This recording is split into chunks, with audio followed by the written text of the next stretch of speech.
Bom dia, mais uma vez juntos para estudarmos a palavra de Deus. Vamos orar? Obrigado, nosso Deus, por mais esse dia. Obrigado, Pai, pela tua palavra estar presente. Que o teu Santo Espírito neste momento, Pai, venha nos iluminar na leitura que vamos fazer, Senhor. Em nome de Jesus, amém. Marcos capítulo 9, versículo 42 ao 48. E quem fizer tropeçar a um destes pequeninos crentes, melhor lhe fora que se lhe pendurasse ao pescoço uma grande pedra de moinho e fosse lançado no mar. Então aqui é ainda a continuação do que Jesus estava falando na questão ali, quando perguntaram, né, para Jesus. Aliás, falaram para Jesus que proibiram uma pessoa que estava expelindo demônio em nome de Jesus, mas que não seguia com eles, né? Jesus disse, não proíba, né? Não proíba, porque não há quem faça milagre em meu nome e logo a seguir que possa falar mal de mim, né? Não há quem faça milagre em meu nome que logo a seguir possa falar mal de mim, né? Quem não é contra nós é por nós, né? Aí ele falou da recompensa, né? De ajudar essas pessoas, né? Versículo 41, porquanto aquele que vos der de beber um copo de água em meu nome, porque sois de Cristo, em verdade vos digo que de modo algum perderá o seu galardão. Mas ele também fala do castigo, né? E ele também faz uma advertência sobre fazer tropeçar, fazer pecar um dos seus seguidores, né? E quem fizer tropeçar um destes pequeninos crentes, melhor lhe fora que se lhe pendurasse ao pescoço uma grande pedra de moinho e fosse lançado no mar. Então é uma advertência, né? Deve ser terrível, né? Deve ser considerado algo terrível nós fazemos alguém tropeçar, alguém cair, alguém pecar, né? Sermos motivo de tropeço, ou instrumento de tropeço para um filho de Deus, um discípulo de Cristo. E aí, Jesus, no versículo 43 ao 48, ele faz advertências aqui sobre a gravidade do pecado, né? Versículo 43 em diante. E se tua mão te faz tropeçar, corta, pois é melhor entrares na maneta na vida do que, tendo as duas mãos, ires para o inferno, para o fogo inextinguível, onde não lhes morre o verme nem o fogo se apaga. E se teu pé te faz tropeçar, corta-o, porque é melhor entrares na vida aleijado do que, tendo os dois pés, seres lançado no inferno, onde não lhes morre o verme, nem o fogo se apaga. E se um dos teus olhos te faz tropeçar, arranca-o. É melhor entrares no reino de Deus com um só dos teus olhos do que tendo os dois seres lançados no inferno, onde não lhes morre o verme, nem o fogo se apaga. Então aqui esse texto aqui é usado muito, né, para as pessoas para falar do inferno, né, como um tormento eterno sem fim. E não tem como eu ler essa passagem e não falar também sobre isso, né? Até porque eu não creio, né, que existe um inferno eterno, um tormento eterno no inferno. A Bíblia, se nós formos estudarmos com calma a Bíblia, né, não só calma, né, mas com atenção, comparando os textos, né, vendo o contexto das passagens, o significado original das palavras, né, nós vamos chegar à conclusão de que não existe realmente esse local, né, esse lugar onde as almas seriam atormentadas para sempre, sem nunca ter um fim o seu sofrimento.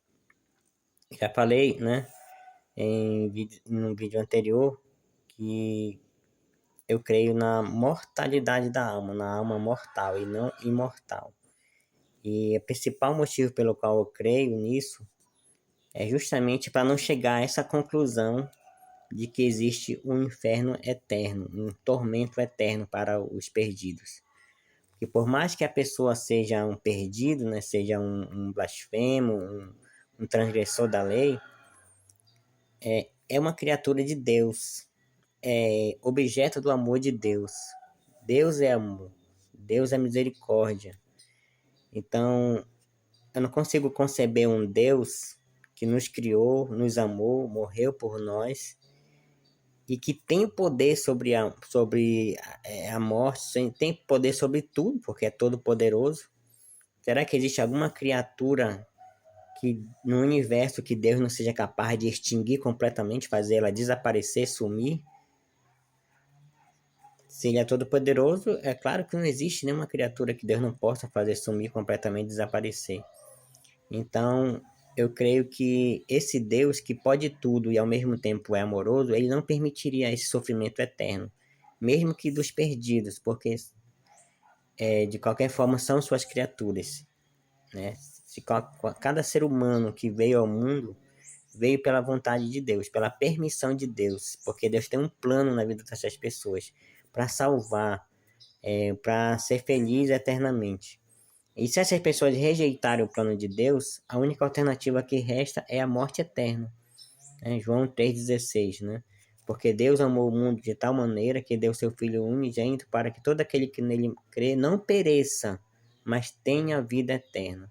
Então, tem duas soluções, tem dois destinos: perecer ou ter vida eterna. Né? E perecer significa deixar de existir, morrer, desaparecer, sumir, voltar do lugar de onde você veio, de onde Deus te tirou. Do nada, você veio do nada, você não existia. Então, a morte eterna significa isso, voltar à inexistência, ou seja, deixar de existir, né? Ainda assim, eu ainda considero terrível, né? Deixar de existir a morte, né? Agora, é aceitável, porque pelo menos acaba o sofrimento, né? E é justo porque você não pediu para nascer. Então, o máximo, a maior punição que você pode ter é deixar de existir, porque antes você não existia, né? Agora, sofrer para sempre, num sofrimento sem fim, eu considero sem lógica, né? Mas não vamos ficar com a minha lógica, né? A minha lógica não vale nada na interpretação da palavra de Deus, né? Nós temos que ir ler a Bíblia e usar ela como sua própria intérprete. Então, a palavra inferno aqui, né, é a tradução do termo Geena. Né? Isso você pode confirmar, né, pode conferir, né, em dicionário bíblico, né, fazer uma pesquisa na internet mesmo.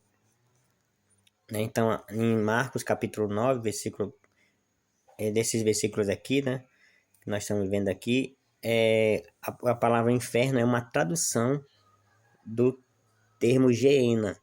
E existem outras palavras, né, que são traduzidas como inferno na Bíblia, não é só essa, né? Tem o Sheol no Antigo Testamento, né? Tem Tártaro, deixa eu ver isso, Hades, né? E cada palavra dessa tem um significado diferente. Então, todas são traduzidas como inferno, né? Porque remetem a um lugar, no caso, os tradutores, né? Os tradutores, acredito eu, né? Já é uma coisa minha que eu não pesquisei para falar tanto, né? Acredito eu que os tradutores, eles também eram imortalistas, né? Então eles foram influenciados ali pela filosofia grega e tudo mais, e aí acabaram traduzindo como inferno porque achavam que essas passagens remetiam a esse castigo eterno, né? A esse sofrimento eterno. Mas cada palavra, né, traduzida como inferno na Bíblia, tem um significado diferente que a gente precisa analisar, né? Então a gente vai analisar aqui esse de Marcos capítulo 9, né? Então, Geena é o termo traduzido como inferno. Geena era o vale de Inom, que era um vale ali, que ficava do lado de fora ali de Jerusalém, onde era jogado o lixo. Então aqui fala do versículo 48, não lhes morre o verme, nem o fogo se apaga. Era isso que acontecia nesse local lá. Então era um local físico que existia ali, E Jesus estava usando como metáfora do castigo eterno, né? Então, não lhes morre o verme, porque era jogado carcaças de animais, lixo orgânico também, né? E então isso atraía os vermes, né? Os vermes, as moscas depositavam ali, né? Seus ovos, aí vinham as larvas, né? E por que o verme não morria? É porque tinha muita carniça, né, para ser devorado. Então não é que os vermes eram eternos, né? É que sempre tinha verme, né? É esse sentido de não morrer o verme, não é que existia um verme eterno que é imortal, né? E sim que sempre tinha verme ali, nunca acabava os vermes. Por quê? Porque sempre tinha carniça para ser comida, né? Da mesma forma o fogo. Como sempre tinha lixo para ser queimado, então o fogo nunca apagava. Então esse é o sentido, né? E, e por que ir para o inferno? Jesus falou que sobre ir para o inferno, onde acontecia isso.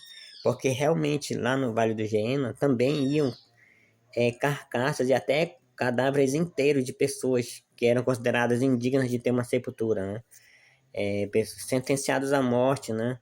Então eram jogados lá, às vezes até o corpo, o cadáver inteiro, né? E ali para ser comido dos vermes ou ser queimado, né? Então Jesus estava fazendo essa comparação. Então ele usou, né? Era uma coisa muito conhecida ali dos judeus, né? Uma figura que aquele lugar era um lugar tido como amaldiçoado, né? Porque antes já havia sido usado para sacrifício de crianças. As crianças foram queimadas, crianças no passado, né? Foram queimadas vivas, né? Ao deus Moloque, né? Tudo isso aí tem referências bíblicas, né? Mas eu não tenho elas aqui, mas é só vocês pesquisarem, né? Então, aí depois começou a ser usado, né? Como depósito de lixo e também iam, né? Carcaças, né? De pessoas, né? E até cadáveres inteiros de pessoas ali eram jogadas ali. Então, só que Jesus já está usando aqui uma hipérbole, né? Porque olha só, como a gente pode, é uma figura de linguagem, como ficaria estranho, né? A pessoa aí, uma pessoa entrar sem o pé, ou sem a mão, ou sem o olho no reino dos céus, né? Então, claro que isso é uma coisa sem lógica, né? Não vai acontecer isso. Mas Jesus quer dizer justamente, não tem lógica, né? Não tem lógica. Pois é, mas é isso, assim que você deve considerar. Seria melhor, né? Você ir para o céu sem a mão, sem o pé ou sem o olho, do que você com o corpo inteiro ser jogado no Geena, no inferno, né? Então, é nesse sentido aí. Então, Jesus não estava dizendo aqui que existe um local, né? Onde os vermes são imortais, onde a pessoa é imortal e fica queimando para sempre ali. Não tem nada a ver, né? Essa interpretação, tá bom? Mas a gente pode diferir, né? Não tem problema. Quem quiser acreditar de outra forma, né? Mas assim, se a gente for analisar, né, a Bíblia como um todo, né, a gente vai ter, né? Vai ter forma de você entender que esse castigo eterno não existe, né? Quando eu falo castigo eterno, eu falei antes castigo eterno, né? Existe o castigo eterno, por quê? Porque é de consequências eternas. A morte eterna é um castigo eterno. Mas o que não existe, né? Não é o castigo eterno. O castigo eterno existe sim. Eu me equivoquei nas palavras. O que não existe é o tormento eterno, né? Eu não acredito, né, que exista o tormento eterno, que a pessoa vai sofrer eternamente, né? Primeiro, ó, um ponto assim que eu não quero me demorar muito, né, sobre esse ponto, né? Porque o objetivo dessa série de vídeo não é falar de doutrina, né? E sim aplicações para nossa vida. Mas assim, é um tema muito forte para mim, que eu não consigo ficar sem falar, né? Porque mexe muito, mexe com o caráter de Deus, né? Assim, eu não consigo conceber um Deus que vai lançar suas criaturas num local de tormento eterno, onde ele tem o poder para tirar, para aniquilar essas almas, e ele vai permitir que essas almas fiquem lá, né? E ela tem, além dessa questão, né, do amor, a misericórdia de Deus, né? Tá em voga, né? Tem a questão também da vitória do bem sobre o mal. Então, como o bem triunfa sobre o mal, no final de tudo, se ainda permanecem pecadores eternamente blasfemando ali de Deus nesse local, né? Chamado inferno. Imagina, né? Então, como o universo vai ser purificado do mal, se vai sempre existir um local ali onde há pecadores ali blasfemando de Deus, sendo atormentados. Né? Tem várias situações aí para a gente evitar essa crença, né? E a Bíblia ela deixa muita margem para nós evitarmos mesmo, né? Essa crença. Veja aqui, eu quero ler só 1 Timóteo capítulo 6, versículo 16. Vou ler versículo 15 para contextualizar melhor, né?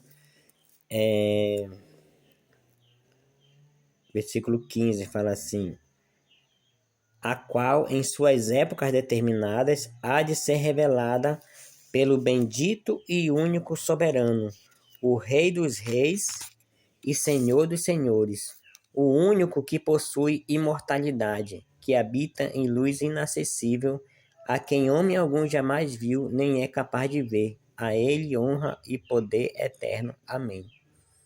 Então, de quem o apóstolo está falando aqui? Quem é esse único que possui imortalidade? Deus, né? Então aí aqui está afirmando que só existe um ser no universo que possui intrinsecamente em si a imortalidade. Esse ser é Deus. Todas as outras vidas, né? Toda a vida de todas as criaturas provém de Deus. É dele que procede a vida. Então não existe vida fora de Deus, né? Somente ligado a Deus. O único que possui imortalidade inerente é Deus. O ser humano em si não é imortal. Se o ser humano em si fosse imortal, não era necessário haver no Jardim do Éden a árvore da vida, né? Por que Adão e Eva foram expulsos do paraíso? Lá em Gênesis capítulo 3, você pode ler depois, lá diz que Deus tirou Adão e Eva do paraíso para que eles não comessem mais da árvore da vida, para que não vivessem para sempre. Então, uma vez que nós não temos mais acesso ao paraíso, não temos mais acesso à árvore da vida, é impossível nós vivermos para sempre, porque esse foi o objetivo de o ser humano ter sido expulso do jardim.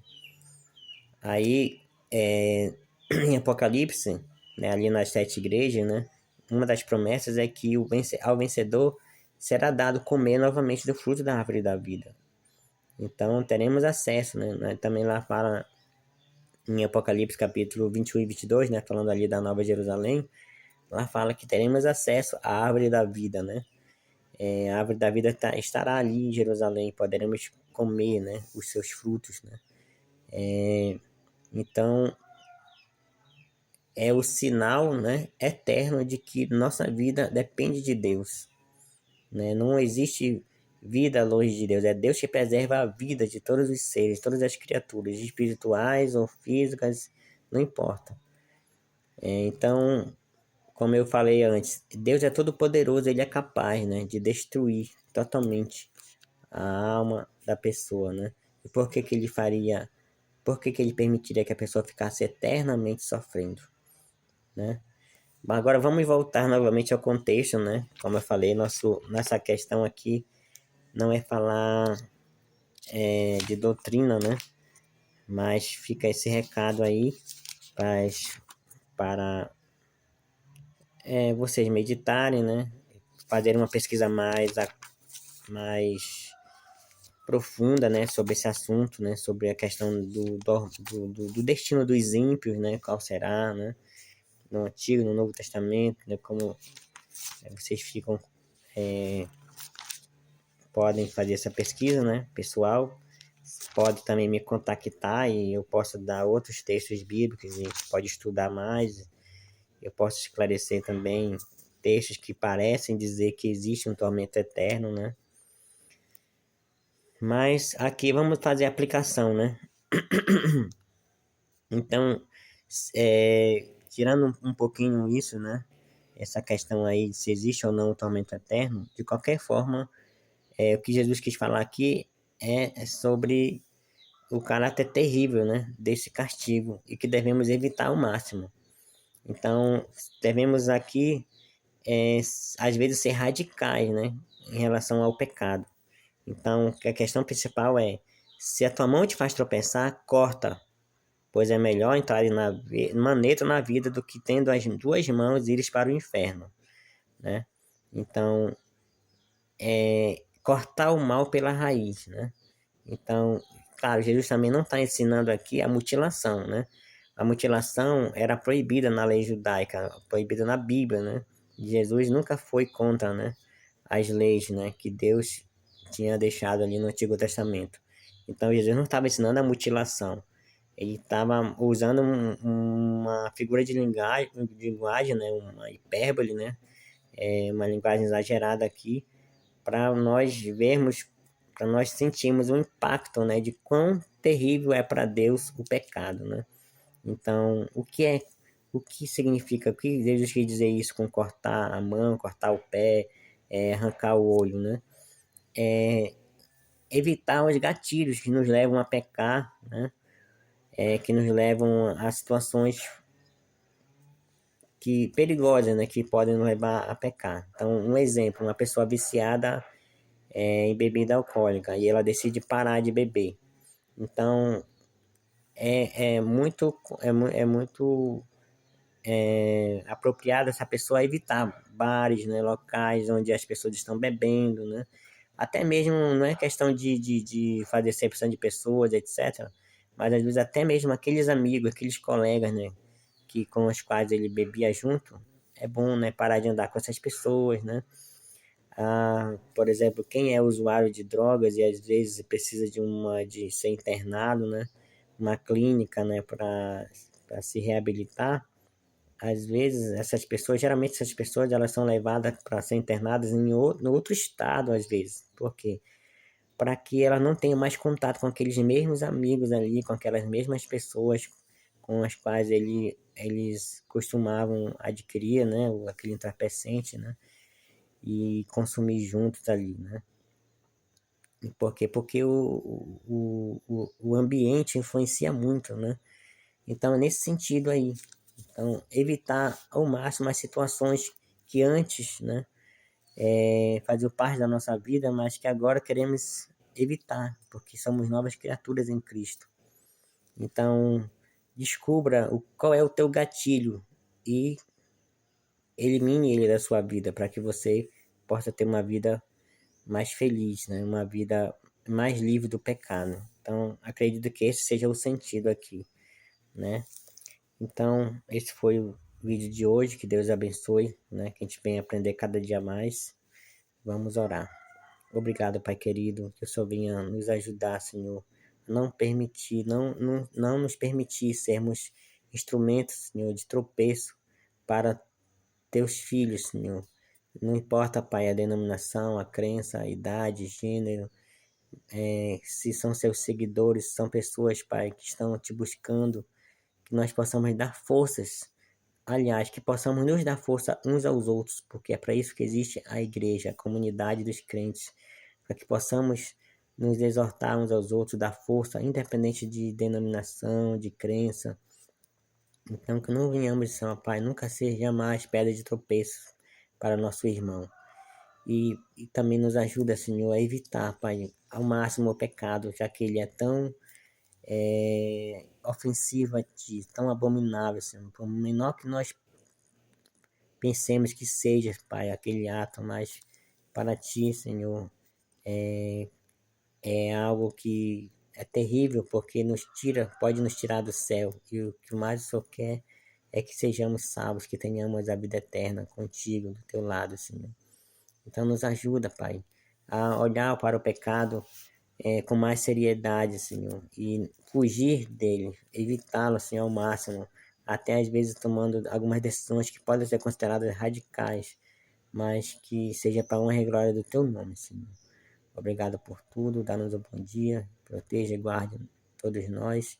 É o que nós pedimos e agradecemos em nome de Jesus. Amém.